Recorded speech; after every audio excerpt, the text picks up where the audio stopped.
열왕기상 17장 1절 다 같이 읽겠습니다. 길르앗에 우거하는 자 중에 디셉 사람 엘리야가 아합에게 말하되 내가 섬기는 이스라엘 하나님 여호와께서 살아계심을 두고 맹세하노니 내 말이 없으면 수년 동안 비도 이슬도 있지 아니하리라 하니라. 아멘.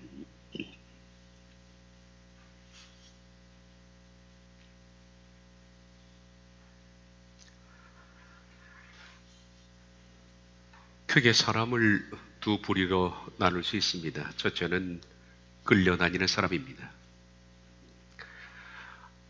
이것은 첫째 부류지만은 어쩌면 대부분의 사람들이 여기에 속할 겁니다. 거의 대다수의 사람들은 끌려다니는 삶을 살고 있습니다. 끌려다니는 사람들이라는 말을 들으면 여러분의 어떤 느낌을 받습니까? 어쩌면 줏대가 없는 사람이라는 느낌이 들겠지만은 정반대입니다. 이 끌려다니는 사람은 목표가 분명한 사람입니다. 자기 생각과 가치관과 추구하는 목표가 분명한 사람입니다. 이분이. 다시 말하면 끌려다니는 사람이라는 것은 어디에 끌려다니냐면 자신이 세운 목표와 가치에 끌려다니는 사람을 말합니다. 그러니까 분명한 사람입니다. 사람마다 목표와 가치는 다릅니다.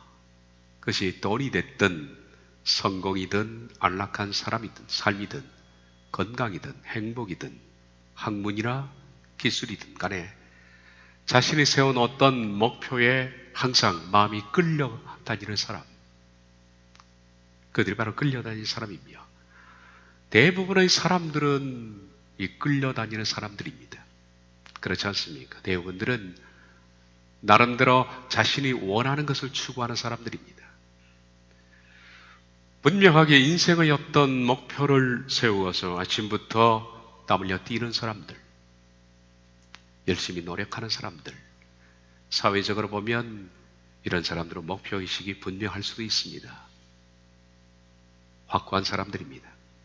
그런데 이 끌려다니는 사람들은 신앙하기가 힘듭니다. 그게 문제입니다. 참 신앙하기가 힘듭니다.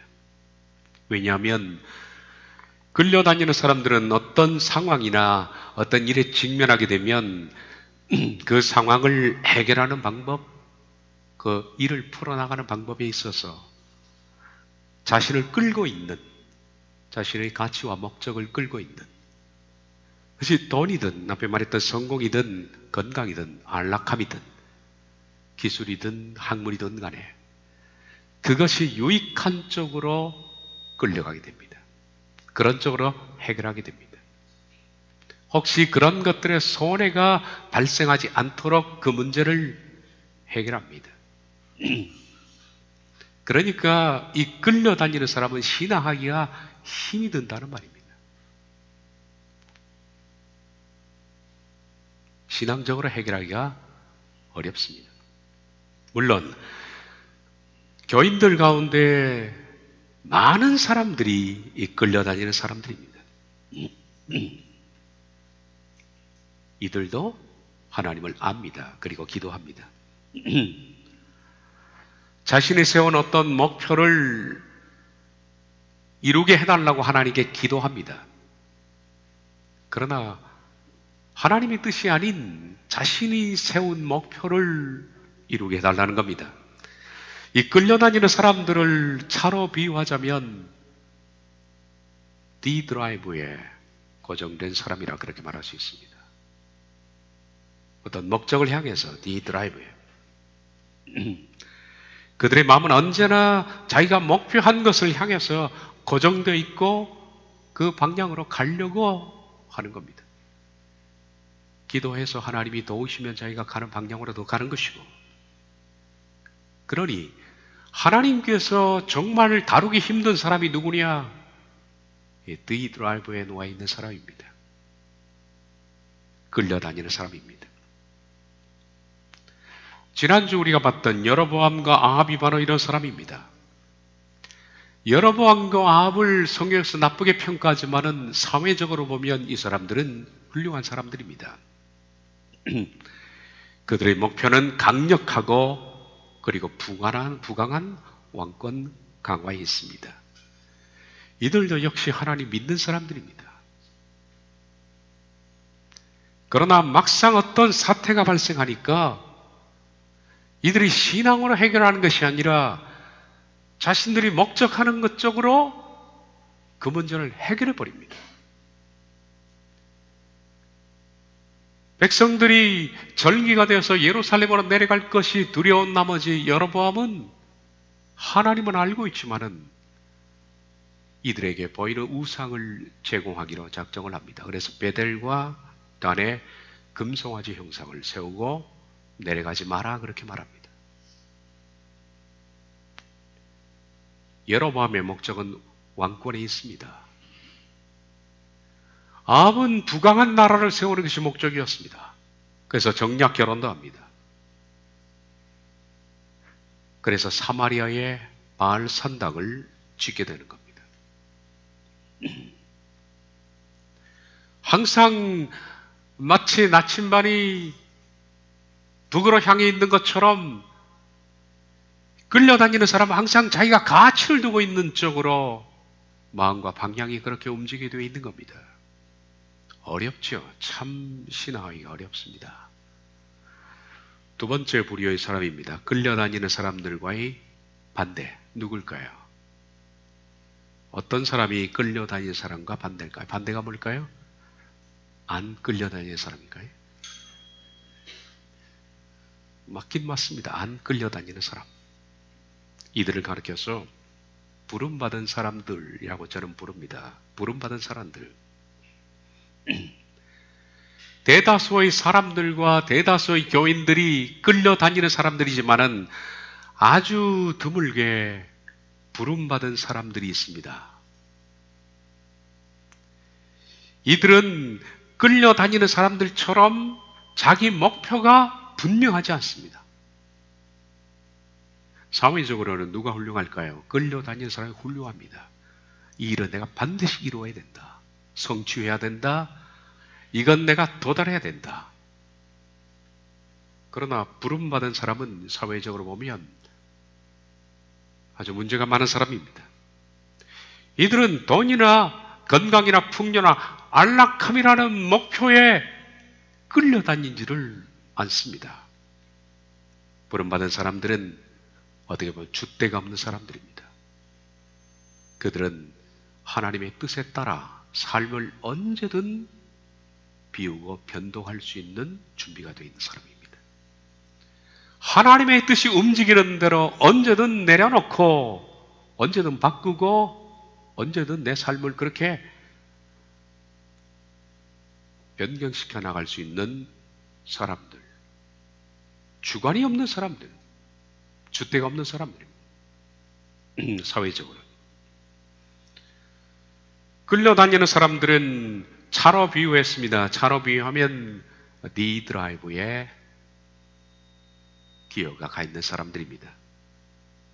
그런데 이 부름받은 사람들은 어디에 있을까요? N 드라이브에 있습니다. 중립기어에 있습니다. 그래서 이들은 밀면 밀는 대로 가는 겁니다. 뒤에서 밀면 앞으로 가고 앞에서 밀면 뒤로 갑니다.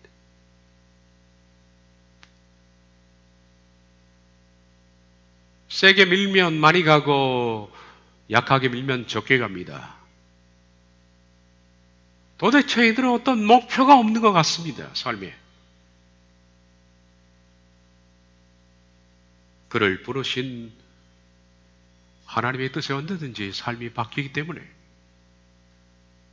이 사람을 가리켜서 촌놈이라 그렇게 부릅니다. 이런 사람을 저는 촌놈이라 그렇게 부릅니다. 그래서 촌놈들은 하나님께서 정말 다루기가 쉬운 사람들입니다. 너무 쉬운 사람들 다루기가. 어떤 목표나 가치에 있어서 그들이 끌려다니지 않기 때문에 하나님께서 미는 대로 끄는 대로 쉽게 따라올 수 있는 사람, 언제든 비울 수 있는 준비가 돼 있고 언제든 내려놓을 수 있는 사람, 너무 쉬운 사람입니다. 성경은 구약부터 요한계시록까지 전체가 촌놈 행전입니다. 저는 그렇게 생각을 해봤습니다. 신약의 사도행전처럼 성경 66권 자체를 다른 말로 비유하자면 촌놈 행전이라 그렇게 부를 수 있죠. 그 중에 몇 사람을 소개하면 마리아라는 분이 기억날 겁니다. 어느 날 천사가 그에게 나타났습니다. 그리고 마리아에게 정말 말도 안 되는 인사를 합니다. 처녀인데, 그리고 정혼한 남편이 있는데, 남자를 알지 못하는 처녀에게 천사는 말하기를 임신하게 될 것이다. 아이를 낳으라.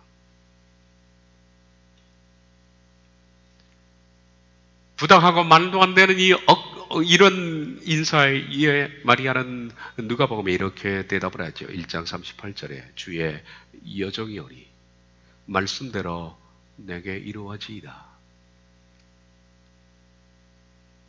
촌놈입니다. 기회가 정림에 가 있는 사람입니다. 언제든지 비울 준비가 되어 있는 사람이에요.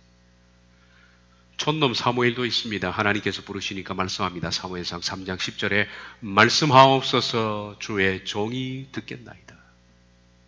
말씀하옵소서 주의 종이 듣겠나이다. 또 한 명을 소개하자면 이사야라는 촌놈도 있습니다. 6장 8절에 성전에서 하나님께서 이렇게 말씀하는 것을 들었습니다. 내가 누구를 보내며 누가 우리를 위하여 갈꼬? 그랬더니 이사야가 네 번의 손을 듭니다. 내가 여기 있나이다. 나를 보내소서.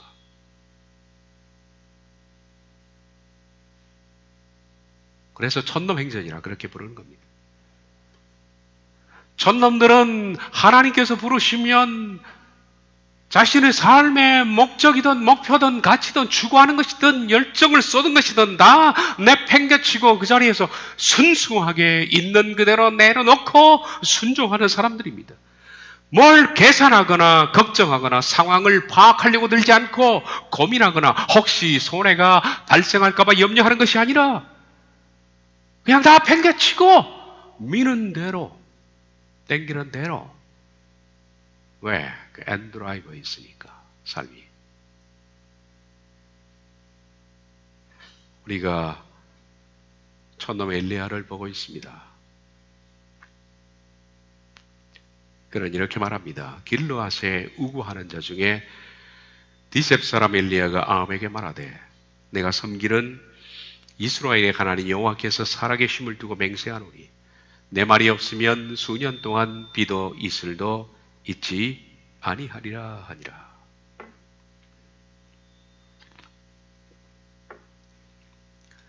촌놈 엘리야는 하나님께서 그에게 하신 말씀을 지금 백성들에게 그대로 전합니다.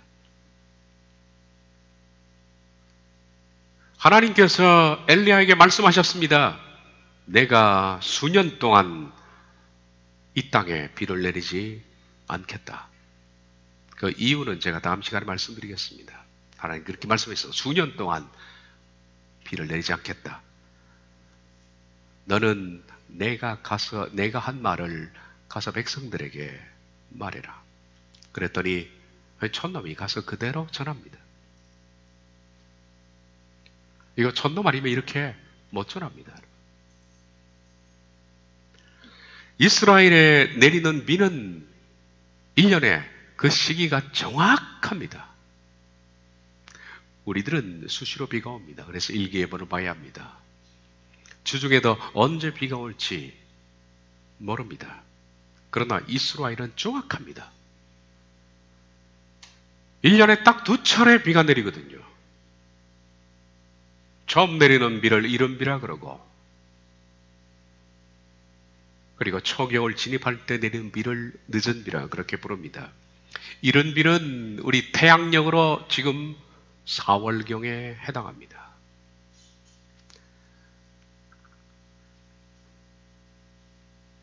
건기에 내리는 비, 이른비입니다. 그리고 우기가 시작되면서 내리는 비가 10월에서 11월 사이에 내리는 늦은비입니다. 그때 파종을 하게 되면 그때 곡식을 걷게 되는 거죠. 비는 일정합니다. 한 번도 이스라엘에 이런 이른 비와 늦은 비가 비록 1년에 딱 2차례 내리지만은 어김이 없습니다. 정확합니다. 얼마나 이른 비와 늦은 비가 정확한지 호세아 선지자가 이렇게 말을 했던 기억이 있죠. 6장 3절에 우리가 여호와를 알자, 힘써 여호와를 알자. 그의 나타나심은 새벽빛과 같이 어김없나니 비와 같이 땅을 적시는 늦은 비와 같이 우리에게 임하시리라. 좀 이걸 빠르게 직역을 해봤습니다. 우리가 알자. 만약 우리가 여호와를 알기를 따른다면 그분은 새벽 여명처럼 나오시며 땅에 내리는 비 곧 이른 비와 늦은 비처럼 우리에게 오실 것이다. 우리가 하나님을 알려고 한다면 우리가 하나님을 아는데 우리 삶을 전심으로 바친다면 하나님은 반드시 우리에게 나타나신다. 우리가 알려고 하는 사람에게, 하나님을 알려고 하는 사람에게 하나님 반드시 자신을 드러내신다. 알려주시고 교제하시고 하나님을 가까이 다가갈 수 있도록 허락하신다. 두 가지 비유를 듭니다. 뭐처럼? 첫째, 깜깜한 밤이 끝나면 반드시 여명이 나오는 것처럼 이 세상에 한 번도 깜깜한 저녁이 계속된 적은 없습니다. 반드시 동이 틉니다. 우린 그걸 신뢰하고 있습니다. 두 번째, 이른 비와 늦은 비처럼 일정하게, 그 정도로 이른 비와 늦은 비는 정확하다는 얘기입니다. 마치 밤이 지나면 여명이 트는 것처럼 4월이 되면 이른 비가 내리고 10월, 10월이 되면 늦은 비가 내리는 것처럼 정확하게 하나님께서는 이스라엘에 이른 비와 늦은 비를 내리십니다. 일정하다는 겁니다. 일정하십니다. 그런데 하나님께서 촌놈 엘리야에게 말씀하셨습니다. 내가 수년 동안에 이 땅에 비를 내리지 않겠다. 너는 가서 내 말을 백성들에게 선포해라. 제가 처음 말했던 끌려다니는 사람이었다면 자기 목표가 있고 가치관이 있고 생각이 있고 그런 사람이라면 절대 이 말씀을 그대로 못 전합니다. 엘리야는 말합니다. 내가 섬기는 하나님이 이 땅에 수년 동안에 비를 내리지 않겠다고 했다. 끌려다니는 사람이라면 머리가 복잡하게 돌아갑니다. 이게 말이 되는 얘기일까? 이게 말이 되는 얘기일까? 도대체 이게 무슨 말이야? 한 번도 이른 비와 늦은 비가 어김이 없었는데 비가 오지 않다니. 이 말도 안 되는 정말 과학과 같은 이 정확함을 백성들에게 전한다면 사람들이 날 뭐라고 생각할까? 내 미래는 어떻게 되고 내가 지금까지 해왔던 것은 어떻게 되며 내 가족은 어떻게 되고 머리가 복잡하게 돌아갈 겁니다. 이 생각 저 생각으로 끌려다니는 사람이 신앙을 못한다는 이유입니다. 못합니다.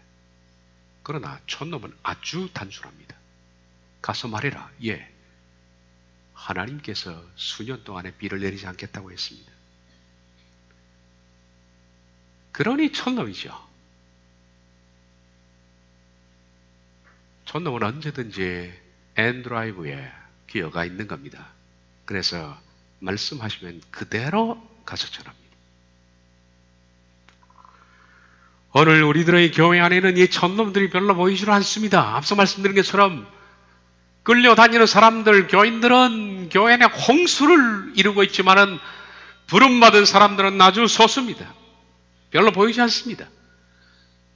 교회는 나와서 하나님께 예배하지만은 자신의 삶의 목표가 있고 계획이 있고 가치가 있고 자신이 살아가는 삶의 방식이 있습니다. 문제를 풀어나가는 방식이 있습니다. 너무 확고합니다. 빈틈이 없다는 겁니다. 하나님도 자기가 가는 방향에서 뒤에서 밀어줘서 지지해주면 믿고, 그렇습니다. 목사의 설교도 자기가 엇박자를 그리면 나를 친다 그래요. 나를 친다. 듣고 싶지 않은 거죠. 하나님의 말씀이 자기를 지지 선언해 줄 때 은혜 받았다, 그렇게 말합니다.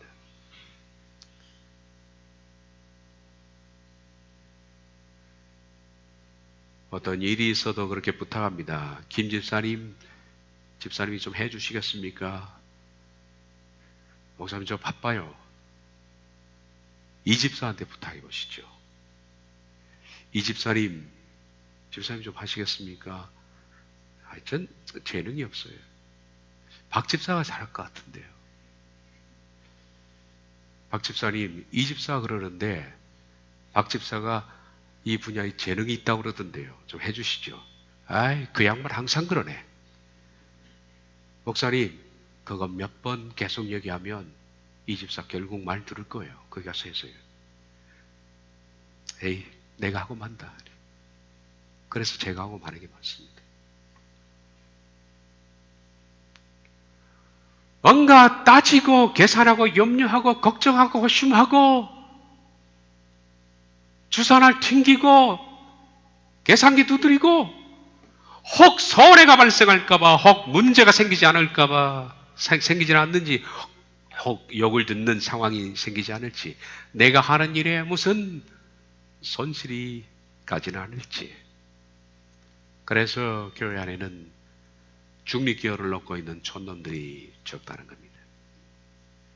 주님을 위해서 언제든지 자신의 시간과 열정과 물질과 재능을 사용해 두려고 마음을 활짝 열어놓고 언제든지 쓰십시오 하는 사람들이 적은 겁니다. 주의 여종이오니 말씀대로 내게 이루어지이다. 말씀하옵소서. 주의 종이 듣겠나이다.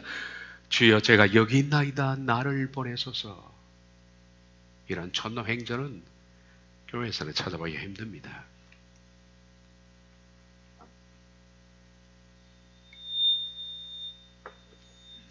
예전에 들려드렸던 얘기인 것 같습니다.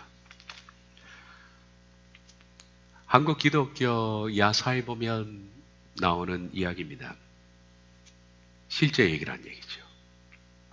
복음이 한국에 전파된 지 얼마 안 됐던 그런 시절이었습니다. 그때 선교사님들이 복음이 한창 이렇게 막 들어간, 처음에는 많이 닫혀 있다가 이제 막 열리기 시작하는 그런 때 선교사님들이 모든 예배를 다 인도할 수가 없지 않습니까? 그래서 지역에 와서 복음을 전해서 그 지역에서 복음을 받아들이는 사람 몇이 있으면 그 지역에 처소교회라는 것을 세웁니다. 중국에도 처소교회가 있듯이 한국의 초기에도 가정집이죠, 그냥. 처소교회가 있었습니다. 처소교회를 세워놓고 그 중에 글을 아는 사람들이 워낙 적기 때문에 글 아는 사람만, 읽을 줄 아는 사람만 있어도 그 사람을 조사로 임명했습니다. 조사는 지금의 전도사죠. 조사로 임명해서 그 조사에게 성경 한 권을 맡기고, 성경 뭐 다 같이 볼 수 있는 건 아니니까 그때는 그 조사에게 성경을 맡기고 예배를 인도하게 했습니다. 근데 그 조사가 무슨 뭐 성경을 제대로 압니까? 읽어본 적이 있습니까? 그냥 글을 읽을 줄 안다는 것 때문에 조사가 된 겁니다. 중국에도 지금 현재 시골에 가면 조사들이 많습니다. 처소교회가 많고요. 그런 식으로. 경상북도 어느 산골입니다. 아주 조그만한 예배 처소에 예배 시간이 되어서 교인들이 삼삼오오 모였습니다. 그 처소의 담당자 조사가 예배를 인도하기 시작했는데 성경 봉독 시간에 시편 23편을 봉독합니다.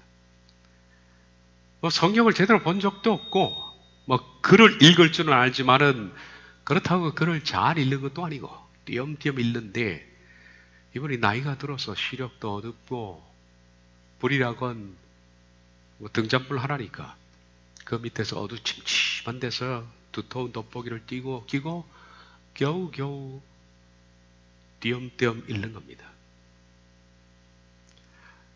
여호와는 뭐 이런 식으로 여호와는 나의 목자르시니 내가 부족함이 없으리로다. 이분이 나의 목자시니를 눈도 침침하고 허렁 부리고 그러니까 목자르시니로 읽은 거예요. 그러니까 목자가 뭔지 모르니까 그때. 여호와는 나의 목자르시니 내가 부족함이 없으리로다. 이렇게 읽어 앞에 앉아있는 교인들하고 성경 봉독을 마치고 이 조사의 얼굴이 낯빛이 변했습니다. 새파랗게. 아주 심각해졌습니다. 너무너무 심각해. 교인들도 아주 심각해졌습니다. 조사는 성경을 덮고 비장한 얼굴로 설교를 시작했습니다. 경상북도니까 여호와가 내 목을 확 잘라도 나는 부족함이 없습니다. 그랬더니 교인들이 다 손을 들고 아멘 그래요. 이 한국 초창기에 있었던 웃지 못할 에피소드입니다. 그런데 그 부분이 왜 그렇게 코끝을 찡하게 만드는지 몰라요. 왜 그렇게?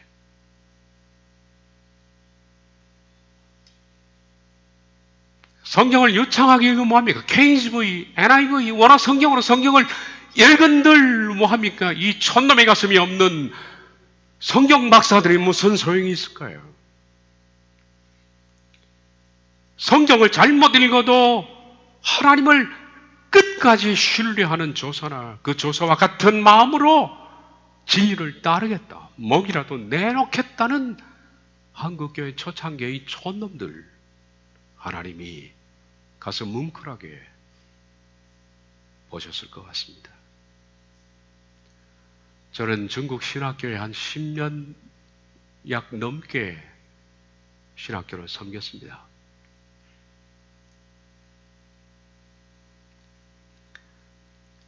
신학교 가기가 참 힘들어요. 월요일부터 금요일 저녁에 비행기 탈 때까지 정규 수업이 오전 4시간, 오후 4시간, 8시간을 써서 강의를 해요. 며칠만 하면 다리가 후들거려요.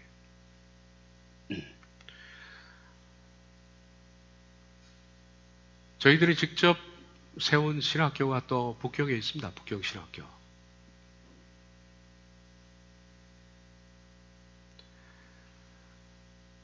오래전에, 그러니까 뭐 거의 20년이 다 돼갈지 모르겠습니다만, 오래전에 처음 중국 신학교로 갔을 때 시골에서 거의 저희 조사들이 올라왔습니다. 초석 위에. 저 중국 변방에 있던 조사들이.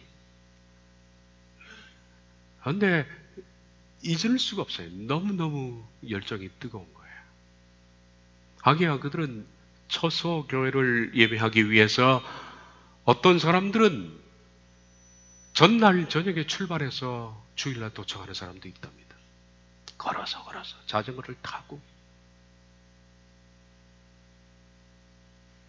그런 얘기는 들어보셨죠? 예배를 한 번 드리면 8시간 10번, 그리고 찬송가 부를 때 한 번 부르면 100번 부릅니다. 100번.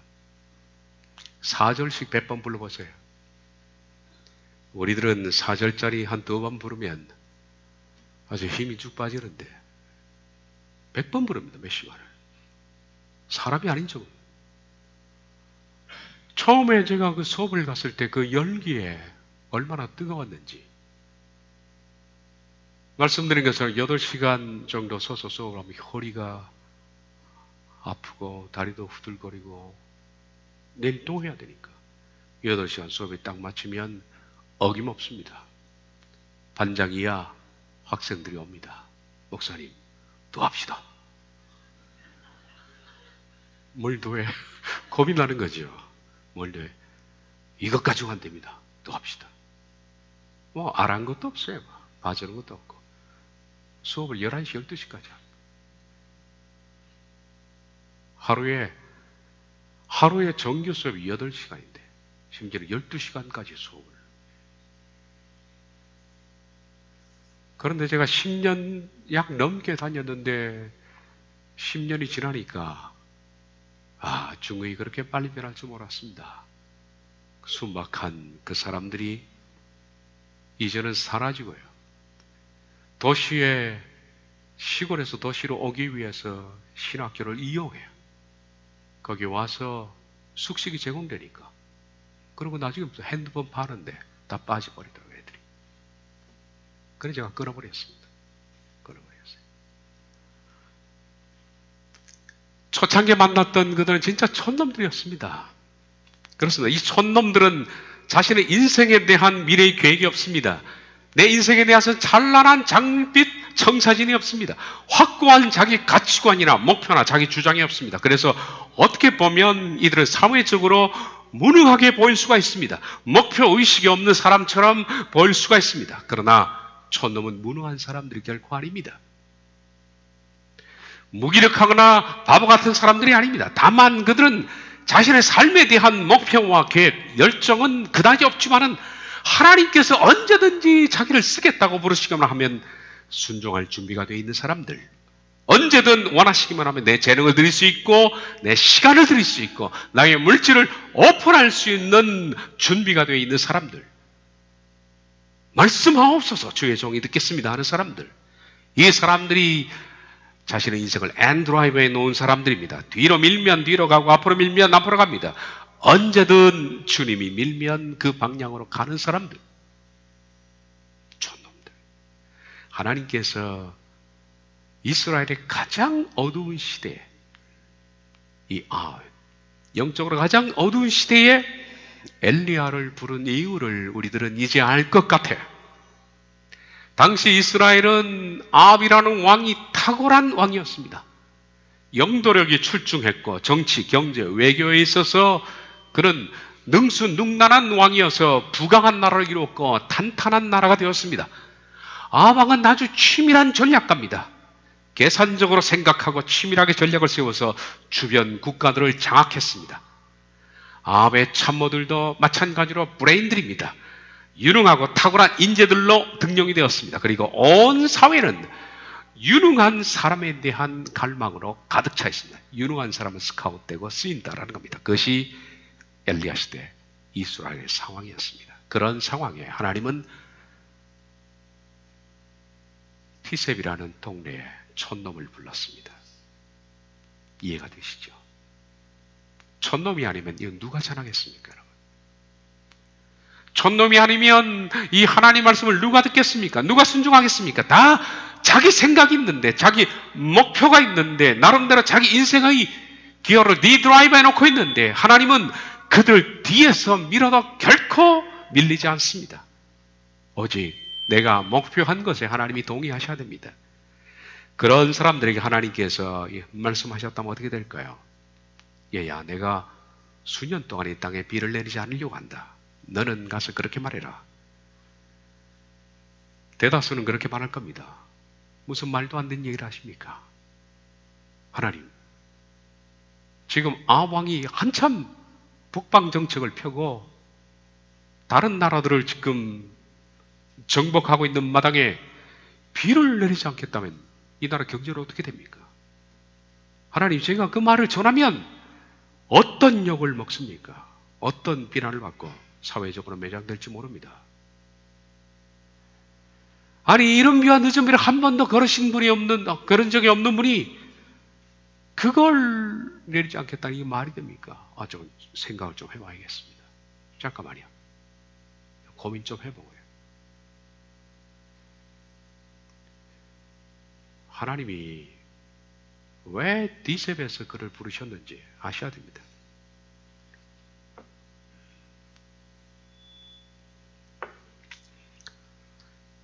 저는 해군 출신이어서 바지선에 대해서 압니다. 옛날에 사진 어디 바지선에서 제가 폼 잡고 찍은 사진이 있는데 그게 어디 있나 찾아보니까 보이지 않더라고요. 있었으면 오늘 한번 보여드릴 텐데. 배라면 기본적으로 갖춰야 할 것이 뭐냐 하면 엔진이 있는 기관실입니다. 배 밑바닥에 기관실이 큰 게 있어요. 뒤쪽에. 소위 말해서 엔진 부분입니다. 그리고 배 끝에는 동력장치가 있습니다.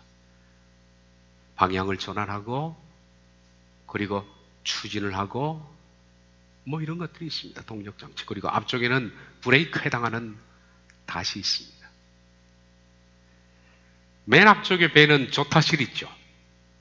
거기는 타수가 배 키를 잡고 좌우로 운전하는 조타실이 있습니다. 그런데 이 바지선은 배는 배인데 아무것도 없습니다.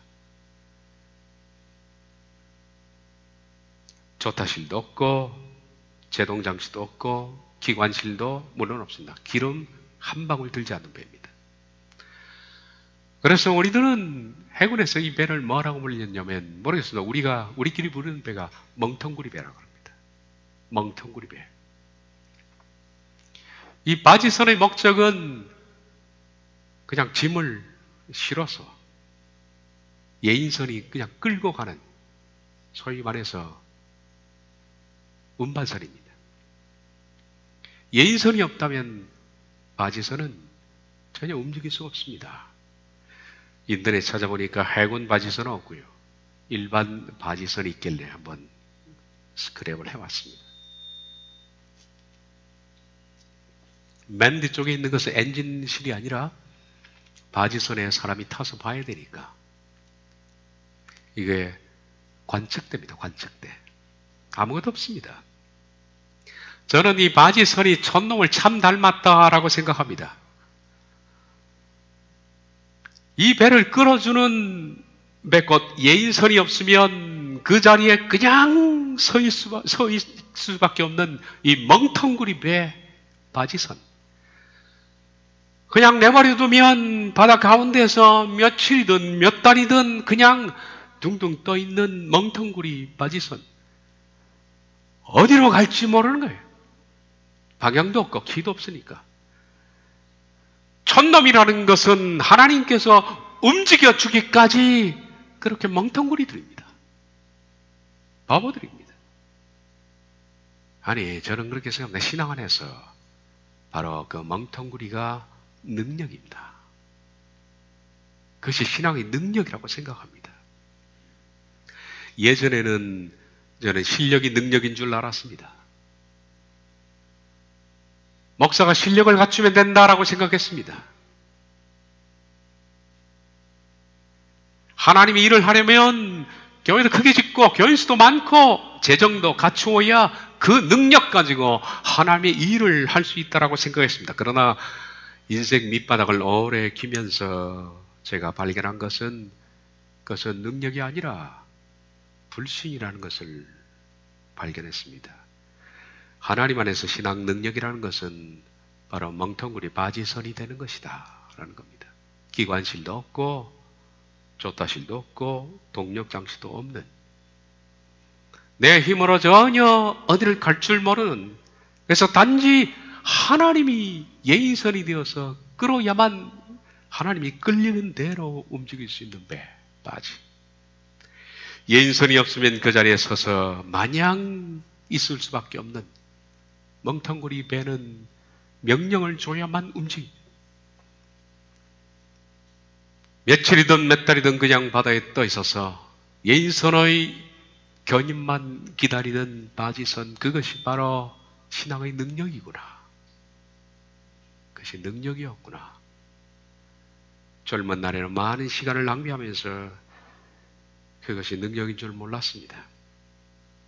우리들은 하나님의 나라에 가면 촌놈들의 무리를 볼 겁니다. 하나님께서는 모든 시대에 이 촌놈들을 하나님의 나라에 다 모아놓으셨을 겁니다. 우린 계획이 너무 많습니다. 너무 내 방식과 목표와 내가 추구하는 가치에 내 주관이 확실하게 짜여졌습니다. 너무나 가치관이 확고하기 때문에 우리들은 이 D 드라이브를 N 드라이브로 바꾸지 않는다면 결국 신앙이라는 것은 하나님을 이용해 먹는 것에 불과한 것이지 우리가 하나님을 신앙하는 것이 아니라는 것을 뒤늦게 깨닫게 될 겁니다. 당장 기관실에 엔진을 끄고 조타실에서 키를 손에 떼고서 멍텅구리 배로 옮겨야 합니다. 조지 매슨의 시를 소개하고 마치겠습니다. 나를 사로잡으십시오 주님, 그러면 내가 자유롭겠나이다. 나의 칼을 꺾으십시오 주님, 내가 이기리이다. 홀로 서는 것의 어리석음을 내가 아오니 주님의 팔로 나를 올가매시면 내 손이 힘을 얻겠나이다. 주님을 발견하기까지 내 마음의 연약함과 초라하며 스스로 지탱하지 못하고 사람에 쓰러지는 것을, 묶어두신 사랑이 끝없으면 나는 유리하는 별, 섬김을 배우기까지 내 능력의 어리석음과 나약하며 타오르는 불꽃 원안에 생기를 원하네 무엇을 바꾸며 무엇을 다스리고자 했던가. 내 능력은 차라리 깃발, 하나님의 숨결에 흔들리는 깃발, 주님이 가져가시기까지 내 의지는 내 것이 아니오니 보좌 앞에 겸손히 무릎 꿇게 하소서. 그 튀는 불꽃을 잠재우소서. 주님의 가슴 깊은 데서 마주쳐오는 이 새로운 사랑으로 기도하겠습니다.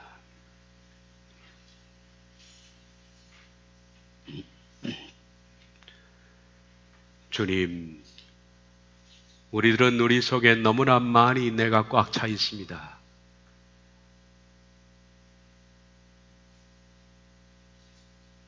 그러나 신앙한다는 것은 곧 비우는 것일진데 비워내고 주님의 명령을 기다리는 모든 이들이 되게 주옵소서. 예수님의 이름으로 기도하옵나이다.